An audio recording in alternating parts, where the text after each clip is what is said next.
आज मैं आपको दुनिया के 5 ऐसे दानव के बारे में बताने जा रहा हूँ जिन्हें आपने कई मूवीज और किताबों में देखा होगा। वहीं कुछ लोगों ने इन्हें असली में देखने का दावा किया है, जिससे यही साबित होता है कि ये दानव आज भी इस दुनिया में मौजूद है।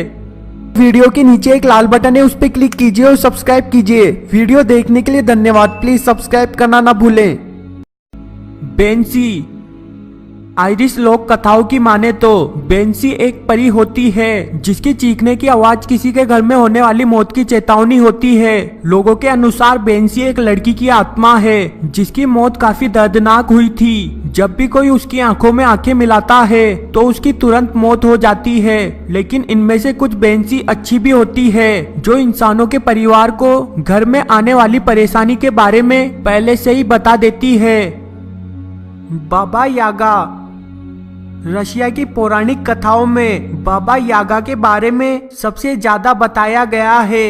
बाबा यागा एक बुढ़ी चुड़ैल थी जो हवा में उड़ सकती थी। कुछ लोग बाबा योगा को दानव की ग्रैंड मदर मानते थे जो जंगल में एक लकड़ी के घर में रहती थी। लेकिन वो कोई साधारण घर नहीं था, क्योंकि उस घर के नीचे बड़े मुर्गे के पैर लगे हुए थे ताकि वो वहां जा सके जहां उन्हें जाना हो। बाबा यागा हमेशा बच्चों का शिकार करती थी या फिर उनका जो जंगल में खो गए हो। द लेसी।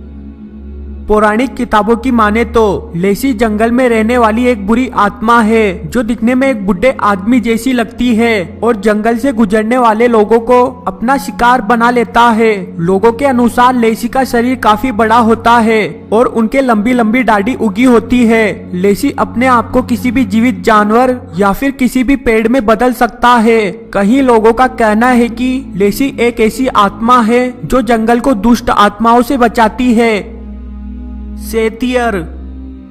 इस प्राचीन दानव का शरीर आधा बकरी और आधा इंसान जैसा था जिसके सिर पर सींग लगे होते थे और ये लंबी दूरी को भी काफी कम समय में पार कर सकते थे।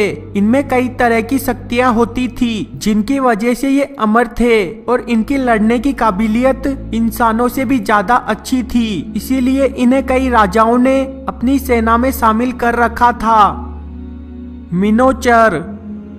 इस राक्षस का सिर बैल का और नीचे का शरीर इंसान जैसा था जो काफी गुस्सैल स्वभाव का होता था और अपने सामने आने वाले जीवों को नुकसान पहुंचाने से भी नहीं कतराता था। कहा जाता है कि मिनोचर का जन्म इंसान के द्वारा ही हुआ था। दोस्तों, मुझे इस वीडियो को बनाने में 20 घंटे लगे, लेकिन आपको वीडियो लाइक करने में सिर्फ 1 सेकंड लगेगा। और ऐसे पौराणिक जानवरों के बारे में जानने के लिए वीडियो के नीचे एक लाल बटन है, उस पर क्लिक कीजिए और सब्सक्राइब कीजिए। वीडियो देखने के लिए धन्यवाद। प्लीज सब्सक्राइब करना ना भूलें।